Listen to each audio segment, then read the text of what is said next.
Good morning, students. In my previous class, we have discussed exercise 13.1. Today, we will discuss exercise 13.2. आज हम लोगों ने exercise 13.2 discuss करनी है, but I have told you, मैंने आपको कहा था कि एक्सरसाइज 13.2 जो है हम किसके अकॉर्डिंग करेंगे, एक्सपोनेंट एंड पावर्स के लॉज के अकॉर्डिंग करेंगे। तो सबसे पहले मैं आपको लॉज लिखवाती हूँ एक्सपोनेंट एंड पावर्स के। तो laws of exponent and powers।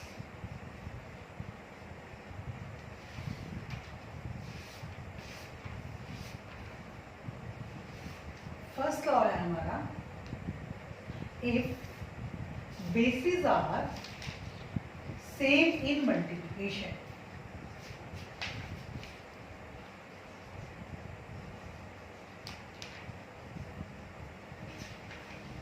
powers will be added।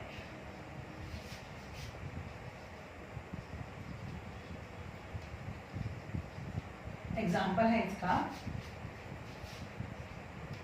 3 raised to power 5 multiply 3 raised to power 7। अब मैंने कल आपको अपने प्रीवियस सेक्शन में आपको बताया था कि बेस क्या होता है, पावर क्या होती है। तो अभी हमारा बेस सेम है, दोनों ही का बेस क्या है 3 है, तो हम पावर्स को क्या कर देंगे, ऐड कर देंगे। तो ये हमारा हो गया 3 raised to power 5 plus 7, 3 raised to power 12। अगर बेसिस सेम है और उनके बीच में कौन सा ऑपरेशन लगा हुआ है, मल्टीप्लिकेशन का ऑपरेशन लगा हुआ है, तो हम पावर्स को क्या कर देते हैं, ऐड कर देते हैं। Number 2 rule, if bases are same in division powers will be subtracted।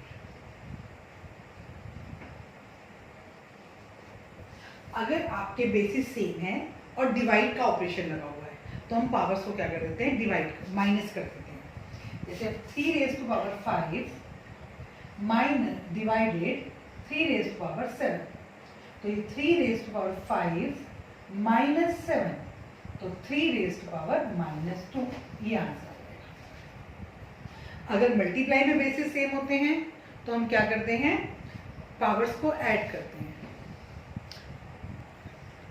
और अगर डिवाइड में बेसिस सेम होंगे तो हम पावर्स को क्या करेंगे, सब्ट्रैक्ट करेंगे। नंबर 3 रूल जो है हमारा, इनसाइड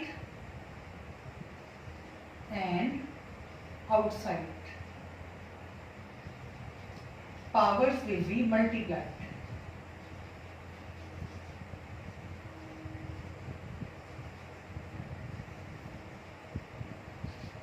एग्जाम्पल है इसका 2 raised to power 3 power 4, तो ये हो जाएगा 2 raised to power 3 multiply 4, 2 raised to power 12, ये आंसर। इनसाइड और आउटसाइड पावर्स को हम क्या कर देते हैं, मल्टीप्लाई कर देते हैं। Rule number 4, if powers are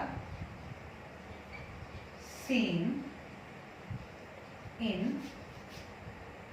divide or multiply,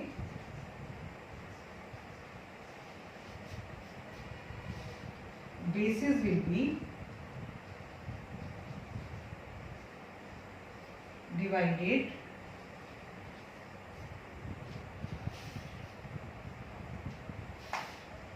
और मल्टीप्लाइड। जैसे 3 raised to power 7 multiply 5 raised to power 7। अब जो हमने पहला रूल किया था उसमें हमारे क्या सेम थे, बेसिस सेम थे। इस वाले रूल में हमारे क्या सेम है, पावर सेम है, और कौन सा ऑपरेशन है, मल्टीप्लाई का। तो इसको हम ऐसे लिखे 3 multiply 5 raised to power 7, 15 raised to power 7। Power common आ जाएगी आपकी और बेसिस को हम क्या कर देंगे, मल्टीप्लाई करेंगे। ऐसे डिवाइड होता तो बेसिस को क्या कर देते, डिवाइड कर देते। अब हमने 4 रूल जो किए हैं, फर्स्ट है अगर बेसिस सेम है तो पावर्स को मल्टीप्लाई में अगर बेसिस सेम है तो पावर्स को ऐड करते हैं, और डिवाइड में बेसिस सेम है तो पावर्स को सब्ट्रैक्ट करते हैं। उसके बाद इनसाइड और आउटसाइड पावर्स को हम क्या करते हैं, मल्टीप्लाई करते हैं। उसके बाद अगर पावर सेम है और कौन सा ऑपरेशन लगा हुआ है, डिवाइड का या मल्टीप्लाई का, तो हम क्या करेंगे, बेसिस को डिवाइड का ऑपरेशन तो डिवाइड कर देंगे, मल्टीप्लाई का ऑपरेशन है तो मल्टीप्लाई कर देंगे, और पावर जो है हमारी कॉमन रख देंगे। Number 5, any number raise to power 0 is equal to 1।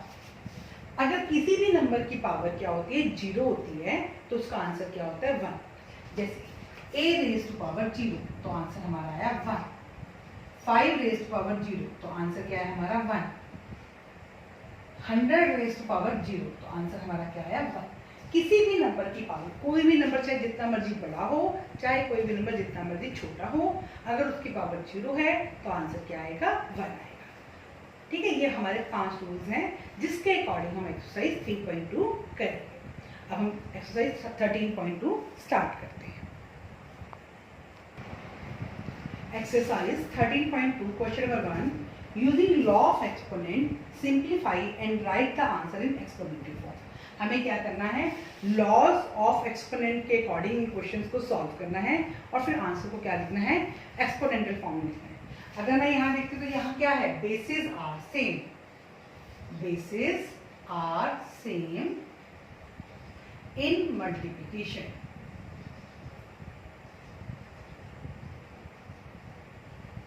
so powers will be added।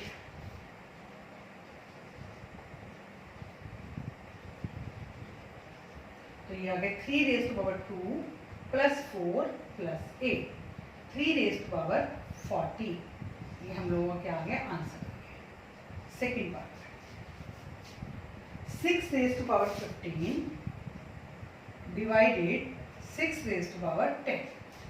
अब फिर से हमने क्या देखा कि बेसिस सेम है और कौन सा ऑपरेशन लगा हुआ है, डिवाइड का। तो bases are same, bases are same in division, so powers will be subtracted। तो 6 raise to power 15 minus 10, 6 raise to power 5 is the answer. अब थर्ड पार्ट हम करते हैं,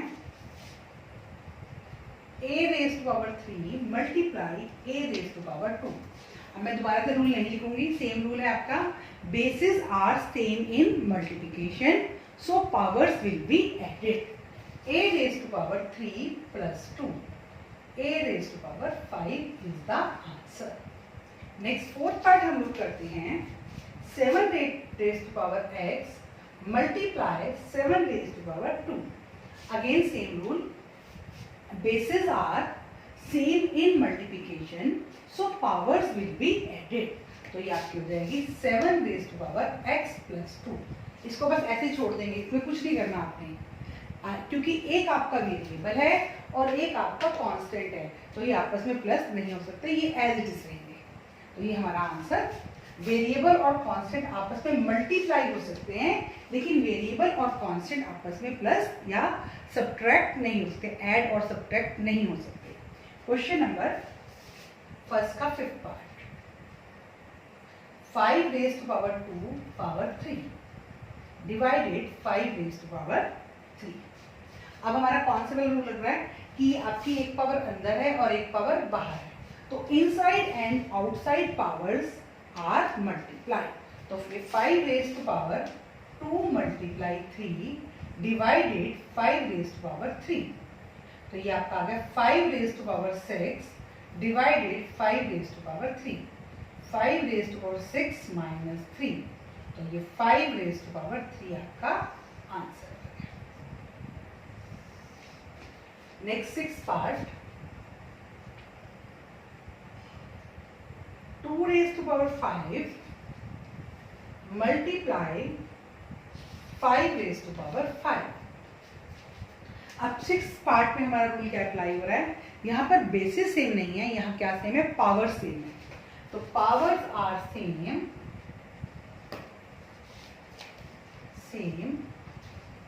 So bases will be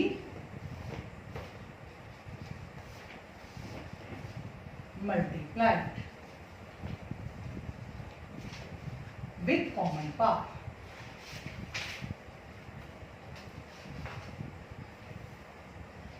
तो ये 2 मल्टीप्लाई 5 रेज टू पावर 5, तो 10 raise to power 5 ये हमारा answer.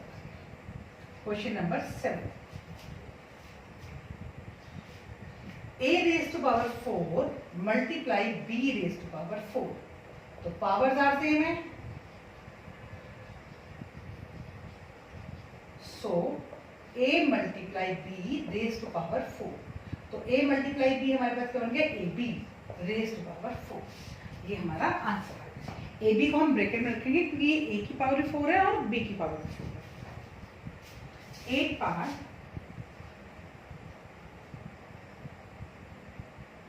3 raise to power 4 raise to power 3, तो 3 raise to power 4 multiply 3 raise to power 12, ये हमारा आंसर है। 9 part 2 raise to power 20 divided 2 raise to power 15 multiply 2 raise to power 3, तो ये 2 raise to power 20 minus 15 multiply 2 raise to power 3। अब इसमें पहले जो ब्रैकेट के अंदर जो ऑपरेशन है वो डिवाइड का ऑपरेशन है, तो डिवाइड के ऑपरेशन की वजह से हमने पावर्स को क्या किया, माइनस किया। 20 माइनस 15, तो ये मेरे पास आ गया 2 raise to power 5 multiply 2 raise to power 3। अब मेरे पास कौन सा ऑपरेशन बच गया है, मल्टीप्लाई का। मल्टीप्लाई का ऑपरेशन है और बेसिस क्या है, सेम, तो मैं पावर्स को क्या कर लूंगी, ऐड कर लूंगी। 2 raise to power 5 plus 3, 2 raise to power 8 is the answer.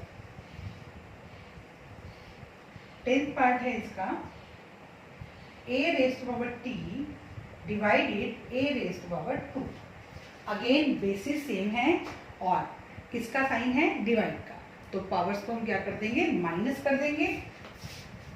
a raise to power t minus 2, अब यहाँ भी हमारे पास एक वेरिएबल है और एक कांस्टेंट है, तो ऐड और सब्ट्रैक्ट में वेरिएबल और कांस्टेंट है तो वो एज इट इज रह जाते हैं, उनको हम कुछ भी नहीं कर सकते। जैसे हमने ये x प्लस 2 सेम ऐसे ही छोड़ दिया था, ऐसे ही 8 raise to power t minus 2 ये भी आपका एज इट इज रह जाएगा। ठीक है, यह हम क्वेश्चन नंबर 1 हो गया आपका एक्सरसाइज 13.2 का, और ये क्वेश्चन हमने according to laws of exponent किया है। अब हम क्वेश्चन नंबर 2 करेंगे। सेकंड का फर्स्ट पार्ट है बेटा आपका, ये 2 raise to power 3 multiply 3 raise to power 4 multiply 4 multiply 3 multiply 32। देखो अगर हम इसको लॉ ऑफ एक्सपोनेंट के अकॉर्डिंग करते हैं, आप इसको सिंपल भी कर सकते हो कि 4, हम इसको लॉ ऑफ एक्सपोनेंट के अकॉर्डिंग भी कर लेते हैं, तो ये आपका 2 raise to power 3 multiply 3 raise to power 4 multiply 4 के अगर हम फैक्टर्स बनाएंगे, prime factor 2 raise to power, हमने अपनी पिछली एक्सरसाइज में सीखा था कि हम कैसे प्राइम फैक्टर्स बनाते हैं। तो जहाँ भी हमें कोई नंबर बड़ा लगता है और हमें लगता है कि इसके फैक्टर्स बन सकते हैं, तो हम इसके फैक्टर्स बनाएंगे। तो 4 के फैक्टर्स बन गए 2 रेज टू पावर 2 बाय में 3 मल्टीप्लाई, ऐसे ही 32 भी एक बड़ा नंबर है तो हम इसके क्या बनाएंगे, फैक्टर्स बनाएंगे। 32 के फैक्टर्स क्या बन जाएंगे, 2 रेज टू पावर 5। ठीक है, अब हमने देखा कि हमारे पास 2 ही बेसिस है, एक 2 बेस है और एक 3 बेस है, और कहीं पर मल्टीप्लाई का ऑपरेशन है और कहीं पर डिवाइड का। तो सबसे पहले हम 2 को लिख करते हैं, 2 रेज टू पावर 3 ये हो गया, और 2 रेज टू पावर 2 कौन सा ऑपरेशन है, मल्टीप्लाई का, तो प्लस 2, और ये कौन सा ऑपरेशन है, लाइन जो है वो डिवाइड का ऑपरेशन है, तो 2 रेज टू पावर 5, तो ऊपर जाके पावर क्या हो जाएगी, माइनस। डिवाइड में बेसिस सेम है तो पावर्स को हमने क्या कर दिया, subtract. Multiply 3 raise to power 4, और यहाँ 3 की कोई भी पावर नहीं है। अगर किसी नंबर की कोई भी पावर नहीं होती तो उसकी पावर क्या होती है, 1 होती है। क्या होती है उसकी पावर, 1। तो ये ऑपरेशन कौन सा लगा हुआ है, यहाँ 3 ऊपर है, यहाँ 3 नीचे है, तो ये डिवाइड का ऑपरेशन है, तो पावर को हम क्या कर देंगे, माइनस कर देंगे।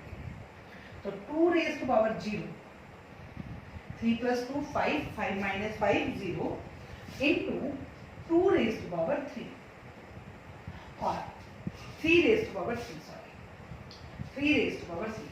और अगर किसी भी नंबर की पावर 0 होती है तो उसका आंसर क्या होता है 1 1 मल्टीप्लाई 3 raised to power 3 तो equal to 3 raised to power 3। ये हमारा आंसर आ गया क्योंकि हमें आंसर को किस नोटेशन में शो करना है, एक्सपोनेंशियल फॉर्म में शो करना है। अब हम इसका सेकंड पार्ट करते हैं।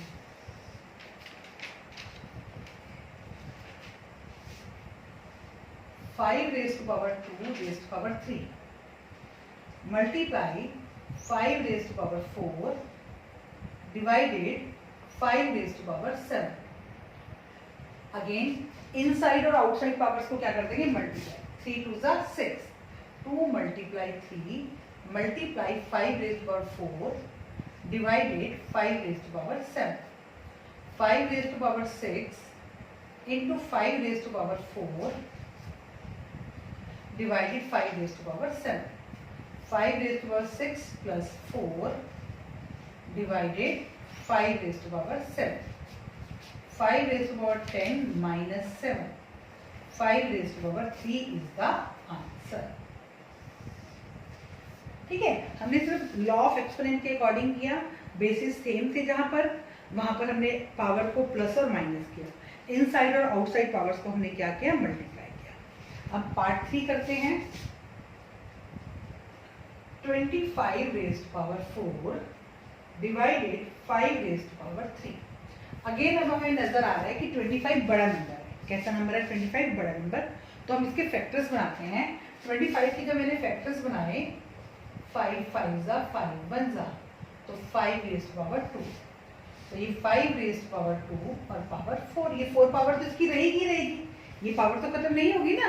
तो 25 की जगह क्या आ गया 5 raised to power 2 और raised to power 4 divided 5 raised to power 3। अब इनसाइड और आउटसाइड पावर्स को हमने मल्टीप्लाई किया, 4 2 जा 8 डिवाइडेड 5 raised to power 3।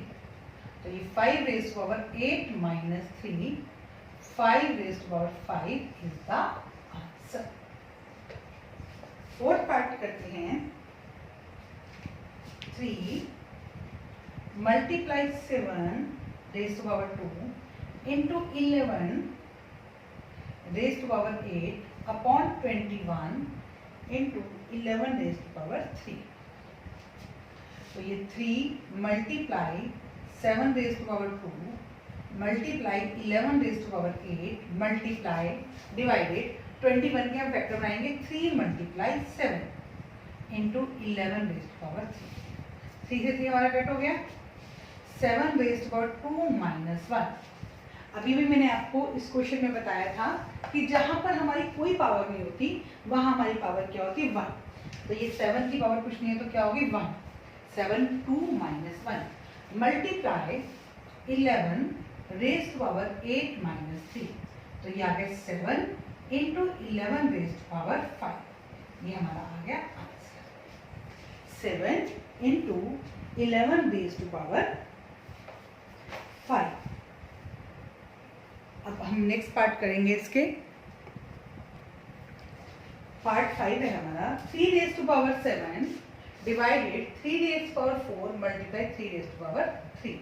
तो 3 raised to power 7 4 डिवाइड का ऑपरेशन है तो माइनस हो जाएगा। 3 raised to power 3 में भी डिवाइड का ऑपरेशन है तो माइनस हो जाएगा। 3 raised to power 7 minus 7 तो 3 raised to power 0 is equal to 1 answer. ये किसी भी नंबर की अगर पावर 0 है तो हमारा आंसर क्या होता है 1। 6 पार्ट करते हैं। 2 raised to power 0 plus 3 raised to power 0 plus 4 raised to power 0। तो any number having power 0 is equal to 1। तो 2 raised to power 0 का आंसर 1, 3 raised to power 0 का आंसर 1 और 4 raised to power 0 का आंसर 1। तो ये हमारा 1 plus 1 plus 1 is equal to 3 answer आ गया। नेक्स्ट 7th पार्ट है इसका, ये भी बहुत सिंपल है। 2 raised to power 0 multiply 3 raised to power 0 multiply 4 raised to power 0। तो 1 multiply 1 multiply 1 is equal to 1 1 जा 1 1 आंसर आ गया हमारा। ठीक है, देखो इसमें तो हमारा सिर्फ एक ही रूल अप्लाई हो रहा है, एक ही लॉ अप्लाई हो रहा है हमारा कि किसी भी नंबर की पावर अगर 0 है तो उसका आंसर क्या होता है, आपका 0 होता है। अब 8 पार्ट करते हैं हम। 3 raise to power 0 plus 2 raise to power 0 multiply 5 raise to power 0। तो 3 raise to power 0 1, 2 raise to power 0 1 multiply 5 raise to power 0 1। 1 plus 1 2 multiply 1 2 answer. 9th part आपका 2 raise to power 8 multiply a raise to power 5 upon 4 raise to power 3 multiply a raise to power 3। तो अब ये 2 raise to power 8 multiply a raise to power 5 upon 4 के हम again factor बना लेंगे, 4 के factor बनेंगे 2 मल्टीप्लाई 2 यानी कि 2 रेज़ टू पावर 2 और पावर 3 जो इसकी गिवन है into a raise to power 5। तो 2 raise to power 8 multiply a raise to power 5 और माइनस ये वाली पावर में ऊपर ले जाती हूँ 3 बाय में 2 रेज़ टू पावर 6। तो ये हमारा आ गया 2 रेज़ टू पावर 8 माइनस 6 और a raise to power 2, 2 raise to power 2 और a raise to power 8। This is the answer. नहीं, अभी इसको हम और कर सकते हैं। अब हमने क्या देखा, पावर सेम है, क्या सेम है, पावर सेम है ना, तो बेसिस को हम मल्टीप्लाई कर देंगे। 2 multiply a raise to power 2, तो ये 2a रेज़ टू पावर 2। ठीक है, देखो पहले हमने क्या किया, जो बड़ा नंबर था उसकी पावर को हमने फैक्टर्स बना के उसकी पावर बनाई, हमारे बेसिस सेम हो गए, फिर हमने पावर्स को क्या कर दिया, माइनस कर। अब क्वेश्चन नंबर इसका ये 9th पार्ट है, 10th part. a raise to power 5 by में a raise to power 3 multiply a raise to power 8। तो ये a raise to power 5 minus 3 multiply a raise to power 8। तो a raise to power 2 multiply a raise to power 8। पहले हमने divide के operation को solve किया, powers को minus कर दिया। अब हमारे पास मल्टीप्लाई का ऑपरेशन हो जाएगा, तो a raise to power 2 plus 8, तो a रेज़ टू पावर 10, ये हमारा आंसर है। नेक्स्ट हमारा 11th पार्ट है 4 raise to power 5 multiply a raise to power 8 b raise to power 3 upon 4 raise to power 5 multiply a raise to power 5 b raise to power 3। 4 raise to power 5 तो आपस में cut ही हो गए, तो a raise to power 8 minus 5 b raise to power 3 minus 2, तो a raise to power 3 और b raise to power 1, ये हमारा answer. 10th part, 11th part, sorry, 12th part. 12th part is 2 raised to power 3 multiply 2 whole power 2. तो अब यहाँ पर भी यहाँ 2 की पावर 50 है, तो हम क्या मान के चलेंगे, 1 मान के चलेंगे। 2 raised to power 3 plus 1 whole power 2, 2 raised to power 4 और whole power 2, 2 raised to power 8 is the answer. तो ये बेटा मैंने आपको 1 और 2 क्वेश्चंस करवाए हैं, दोनों ही मैंने अकॉर्डिंग टू आपको लॉ ऑफ एक्सपोनेंट के अकॉर्डिंग करवाए हैं। तो अब आपको ये क्वेश्चन अपने आप करने हैं, और कोई प्रॉब्लम होगी तो हम इन क्वेश्चंस को आपको बार बार वीडियो देखना है और उन क्वेश्चंस को सॉल्व करना है। ठीक है, अब बाकी जो रेस्ट ऑफ द क्वेश्चन है वो हम अपने नेक्स्ट लेक्चर में करेंगे, लेकिन आज आपको ये 2 क्वेश्चन बहुत अच्छे से रिवाइज करने हैं ताकि आपको ये टॉपिक अच्छे से क्लियर हो जाए। Okay student, thank you and have a nice day.